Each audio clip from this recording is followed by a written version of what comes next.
आज का जो टॉपिक मैं डिस्कस करने वाला हूँ वो है फिज़िकल प्रॉपर्टी ऑफ अमीन्स। सो अगर हम एग्ज़ाम पॉइंट ऑफ व्यू से देखें तो इस पे जनरली 2 और 3 मार्क्स के क्वेश्चंस पुट अप होते हैं और जनरली कंसेप्चुअल क्वेश्चंस और अरेंजमेंट बेस्ड क्वेश्चंस आते हैं, वो हम आगे डिस्कस करेंगे इससे रिलेटेड क्वेश्चंस से। So let's start the topic. सबसे पहला टॉपिक है हमारा physical state and smell. So generally lower member of हमारे एलिफेटिक मीन्स जो होते हैं वो गैसेस स्टेट में एग्जिस्ट करते हैं और उनकी पर्टिकुलर फिशी ऑर्डर होती है, क्योंकि अमीन्स जो हैं वो डेरिवेटिव हैं हमारे अमोनिया के। सो इनकी पर्टिकुलर एक अमोनिकल स्मेल होती है और लोअर मेंबर होने की वजह से इनका इंटरमोलिकुलर फोर्स बहुत वीक होता है, तो ये हमारे गैसेस में एग्जिस्ट करते हैं।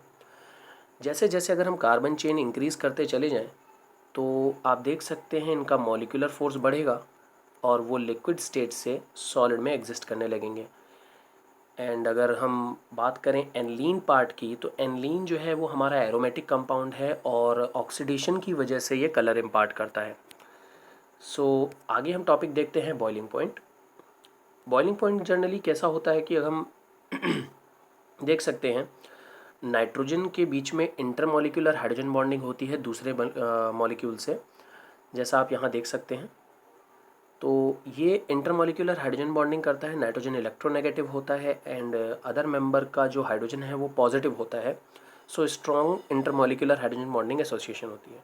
पर अगर हम बात करें आइसोमेरिक की, यानी इसके कंपेरेबल मॉलिक्यूलर मासेस अमीन्स की, तो जनरली प्राइमरी अमीन को हम सबसे हाईएस्ट बॉइलिंग पॉइंट क्यों शो करते हैं as compare to tertiary.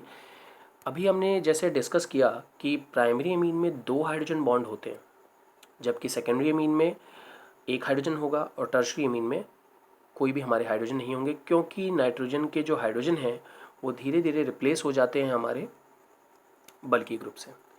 So due to lack of H bonding tertiary amine में, तो इसका बॉइलिंग पॉइंट सबसे वीक होगा, जबकि प्राइमरी अमीन का बॉइलिंग पॉइंट सबसे हाईएस्ट क्यों होगा, क्योंकि वो मैक्सिमम नंबर के इंटरमॉलिक्यूलर हाइड्रोजन बॉन्ड बना सकता है। आगे डिस्कस करते हैं।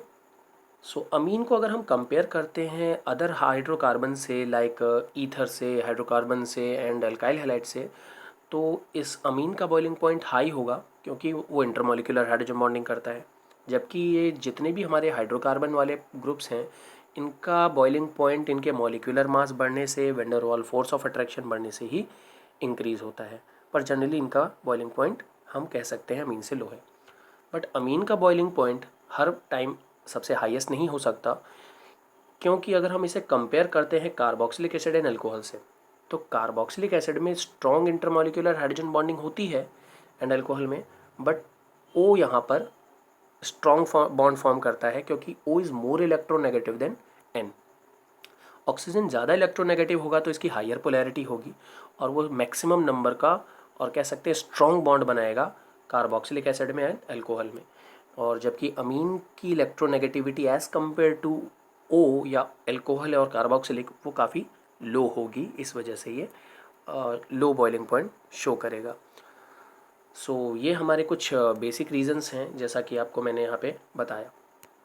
आगे हम देखते हैं सॉलिबिलिटी। सॉलिबिलिटी की बात करें तो हमने अभी पीछे डिस्कस किया कि प्राइमरी अमीन का सॉलिबिलिटी सबसे हायर होती है as compare to secondary and tertiary, because primary amine में हम देख सकते हैं कि हाइड्रोजन बॉन्ड्स सबसे ज़्यादा होते हैं और वो वाटर मॉलिक्यूल के ऑक्सीजन एटम से maximum bonding, hydrogen bonding show कर सकते हैं, जैसा आप यहाँ देख पा रहे हैं। But in case of secondary and tertiary, tertiary में आप कह सकते हैं कि हमारे पास लैक ऑफ एच बॉन्डिंग होगी। जब लैक ऑफ एच बॉन्डिंग होगी तो वो वाटर के साथ सॉल्युबल नहीं होगा। बट जनरली जो टर्शरी मीन्स होते हैं वो हमारे ऑर्गेनिक सॉल्वेंट्स में मोस्टली सॉल्युबल होते हैं। एंड सॉल्युबिलिटी की बात करें कि इसकी सॉल्युबिलिटी डिक्रीज़ होती है जब हम मैक्सिमम नंबर के बल्की ग्रुप बढ़ाते हैं, बिकॉज बल्की ग्रुप एक हाइड्रोफोबिक पार्ट है जो वाटर में सॉल्युबिलिटी डिक्रीज़ करते हैं। एक और कंपैरिजन कर सकते हैं कि एलिफेटिक अमीन ज़्यादा सॉल्युबल क्यों है एरोमेटिक अमीन से, क्योंकि एरोमेटिक अमीन में हमारा बेंजीन रिंग है कि जो वो एक लार्ज हाइड्रोफोबिक पार्ट एक्ट करेगा, इस वजह से इसकी सॉल्युबिलिटी एलिफेटिक अमीन के कंपैरिजन में लो हो जाती है। सो इससे रिलेटेड क्वेश्चंस हम डिस्कस कर लेते हैं। तो मैंने जैसा कि आपको बताया, इससे एक कंसेप्चुअल क्वेश्चन और एक अरेंजमेंट बेस्ड क्वेश्चंस हमारे पेपर में देते हैं। सो कंसेप्चुअल क्वेश्चंस की कंडीशन देखें तो प्राइमरी अमीन का बॉइलिंग पॉइंट टर्शरी अमीन से क्यों ज़्यादा है, अभी हमने डिस्कस किया। Maximum number of hydrogen bond primary में ज़्यादा होते हैं जबकि टर्शरी में लैक ऑफ एच बॉन्डिंग होती है। इथाइलमीन ज़्यादा सॉल्युबल होते हैं एज़ कम्पेयर टू एनलीन। तो एनलीन में हमने देखा कि लार्ज हाइड्रोफोबिक ग्रुप होता है जबकि इथाइलमीन में ऐसा कुछ भी नहीं है। बॉइलिंग पॉइंट को कंपेयर करें तो बॉइलिंग पॉइंट में हम देख सकते हैं अल्कोहल का बॉइलिंग पॉइंट अमीन से इसलिए ज़्यादा है क्योंकि अल्कोहल में ओ इलेक्ट्रोनेगेटिव सबसे ज़्यादा होता है as compare to N. So alcohol strong intermolecular hydrogen bonding करेगा एज़ कम्पेयर टू इथाइलमीन। अगर हम आगे देखें अरेंजमेंट बेस्ड क्वेश्चन तो इस पे generally increasing decreasing boiling point and solubility पे क्वेश्चंस पुटअप करते हैं, लाइक डाईमिथाइलमीन, प्रोपाइनमीन, ट्राईमिथाइलमीन एंड प्रोपेनॉल। इसको भी हम इसी ऑर्डर में अरेंज कर सकते हैं अगर हमें ये कंसेप्ट अच्छे से पता हों। सॉलिबिलिटी के कंसेप्ट भी इसी तरीके से हम अरेंज कर सकते हैं कि सबसे ज़्यादा हाइड्रोफोबिक पार्ट लेस सॉल्युबल होगा और सबसे मैक्सिमम हाइड्रोजन बॉन्ड करने वाला हमारा मोर सॉल्युबल होगा। तो हम इसमें देख सकते हैं कि प्रोपेन अमीन का सबसे हायर होगा क्योंकि ये 1 डिग्री है, एंड सेकेंडरी हमारा dimethyl, then tertiary amine, and finally last में सबसे कम सॉलिबिलिटी वाला एनलीन होगा। सो गाइस, इस तरीके के क्वेश्चंस हमारे फिजिकल प्रॉपर्टी से पेपर में आ सकते हैं। सो आई होप आपको ये वीडियो पसंद आया होगा। इसे लाइक करें, शेयर करें एंड सब्सक्राइब करें। Thank you so much for watching this.